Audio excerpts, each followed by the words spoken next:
We all share the road with tanker trucks full of gasoline. Yeah, it's a potential danger that's really unavoidable. But tonight, Fox 13 investigative reporter Doug Smith exposes a weakness underneath these trucks, a weakness that could turn an accident into a fiery explosion.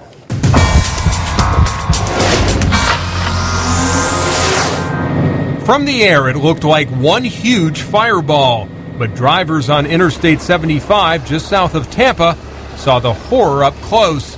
A burning car wedged under this tanker truck. Trapped inside, 55-year-old Ed Smith Jr., pushed under the gas truck by another car, which swerved to avoid a tractor that troopers say was driving slowly down the interstate. This is a case where a vehicle that was going too slow on the interstate system got in everyone's way. But was there another hazard on the road that night? A hazard hidden underneath this truck. It happened so fast. Brenda Smith Ross misses her younger brother Ed. Very fun-loving, a good guy. Big loss, huge. She wonders now if the tanker truck exploded because her brother's car hit the most vulnerable part of the truck. These metal tubes called wet lines. They run along the underbelly and are used to transfer fuel in and out of the tank. But plenty of gas can be stored in these wet lines, around 40 gallons. It's a time bomb really waiting to happen. I mean, accidents happen every day. For decades, wet lines have been outlawed on all trucks carrying hazardous materials, except gas tankers. Common sense safety issue that needs to be addressed, and NTSB strongly believes that it needs to be fixed. Bob Chikovich is with the National Transportation Safety Board, or NTSB. He says the agency investigated the dangers posed by wet lines and the role they played in other crashes, including this fiery accident on a New Jersey highway. Take a look at what a mess this is. And also this deadly one in Oklahoma. So did wet lines play a role in this explosion near Tampa? FHP told us there was no way to tell. Because the fire damage to the tanker was so severe, investigators could not determine if there was any fuel in the lines at the time of the crash.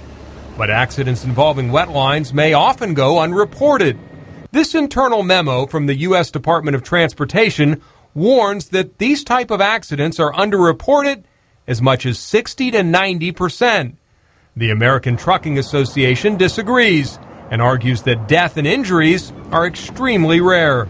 Over the past 10 years, there have been 6 fatalities that have resulted from cars that have broadsided the tank truck and ruptured the wet line. The 6 fatalities are, of course, tragic, but you need to balance that against the fact that there are 50,000 shipments of gasoline every day in this country. So, is there a solution? Tanker trucks could be fitted with a device that purges all of the gas out of the lines before they start rolling down the road. But the American Trucking Association opposes it, saying the fix would be dangerous for welders forced to do the work and would cost $10,000 per truck. Supporters estimate the price at less than $2,000. And if draining those lines could save a life, it's well worth it in my view. Time is supposed to heal and it's supposed to get easier every day, but I'll tell you that in our case, speaking for my whole family, it really doesn't, because the void is more obvious. Doug Smith, Fox 13 News. Now, there is currently a bill right now working its way through the House of Representatives, and they call this the Hazardous Material Transportation Safety Act. It also includes a plan to address the dangers posed by those wet lines.